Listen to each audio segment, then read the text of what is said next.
Today, we got some dire news out of New York City's jails, where precisely the thing that advocates and public defenders and experts have been warning about for weeks is now coming true.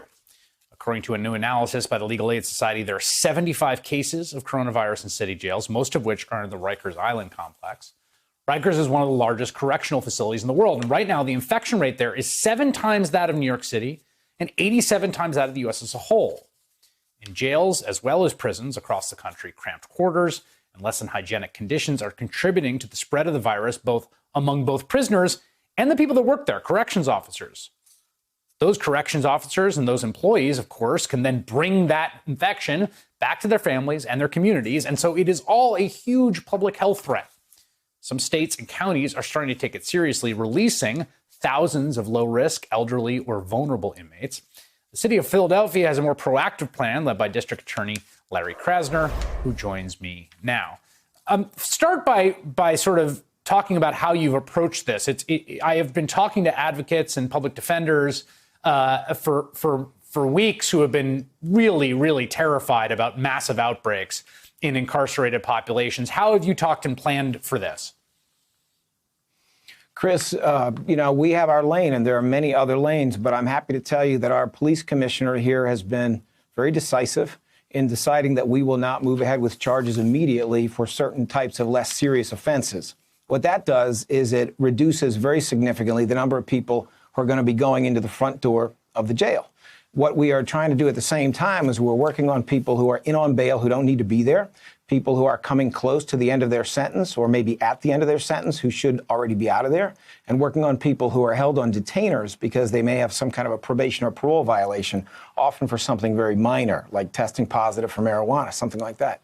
We're trying to get all those populations out. But the real challenge, of course, is as the courts shut down in Philly, which they have all over the country, you don't have all these courtrooms where you can litigate these things. And so we have to work with partners to try to get this done.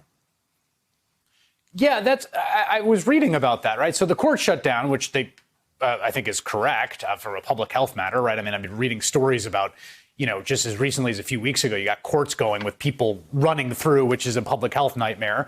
But how do you do that if the courts aren't operating? Well, you have to make sure you do it at a speed faster than government. I can tell you that. You have to do it at the speed of a virus, which is pretty fast. And that, of course, is difficult. Government, and I'm part of government, is not used to making quick, agile changes of direction. So we have now been working at the DA's office for 2 weeks to identify subgroups of the jail population that are the most amenable from the public safety and other perspective to coming out. Public defender has been very helpful with that. The commissioner's on board. And we have been trying to get the courts, which are moving more quickly now, to move along with us so we can make those improvements. But understand, we're a big state. We also have a governor who has certain powers, including a power of reprieve, which is essentially a delay or a gap in a sentence that, as far as I know, has not been used in over 100 years in Pennsylvania. He could use it. We have a pardons board that has been extremely reluctant to pardon people, even very elderly people who present no risk to the public. They need to move in a different direction. We simply cannot do this in a slow, glacial, inframarginal kind of way. This has to be people moving quickly and decisively right now. New York City Mayor Bill de Blasio, who has come under a lot of pressure from folks here in the city to decarcerate, to let people out of Rikers, to pursue some of the kind of categorical exemptions you're pursuing there, said something along the lines of, look, people don't stop being criminals just because there's a pandemic. And to folks that are watching this and saying, wait, if you're going to let these people out, won't that pose a risk to public safety? What do you say to them? Well, first of all, I say thank goodness for the people who push us.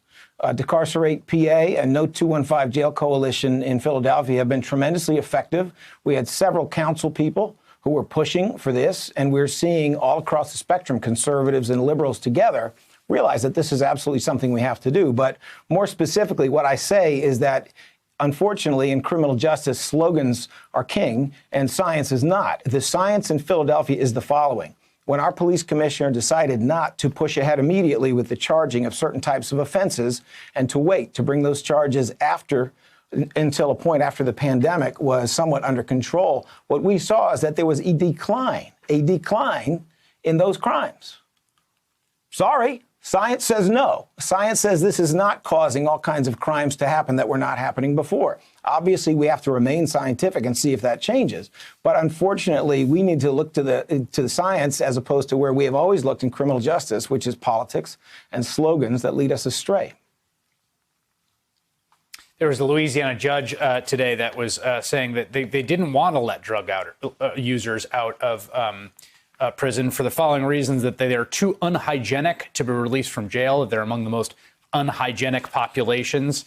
Obviously, there's a lot of ways that people think about incarcerated populations. What's your response to that?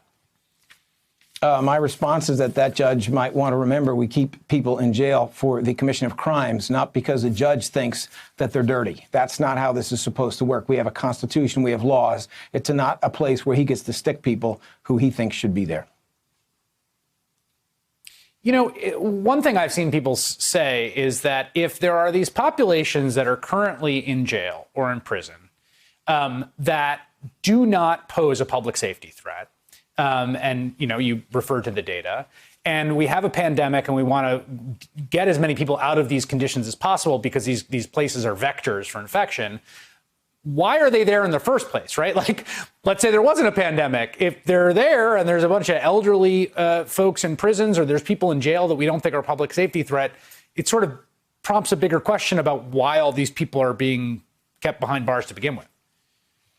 You know, it certainly does. Obviously, that's not our focus right now. Our focus now is saving lives. And in the same way that we're making decisions about cruise ships, we need to make decisions about jails. Philadelphia has essentially 4 jails that are all sitting there like a bunch of parked cruise ships. And they don't just endanger the people connected to those jails. They endanger everyone in the same way a cocktail party for billionaires endangers everyone if they're careless about how they deal with each other and the co-virus spreads. Right. The same thing can happen here, right? So we'll have the luxury of looking back later and saying, wow, did that turn out to be okay to have these much reduced jail populations? But that's not what we're up to right now. What we're doing right now, simply put, is we are simply trying to save lives. And that is part of the mission of prosecutors, to preserve public safety. District Attorney Larry Krasner, Philadelphia, thank you so much.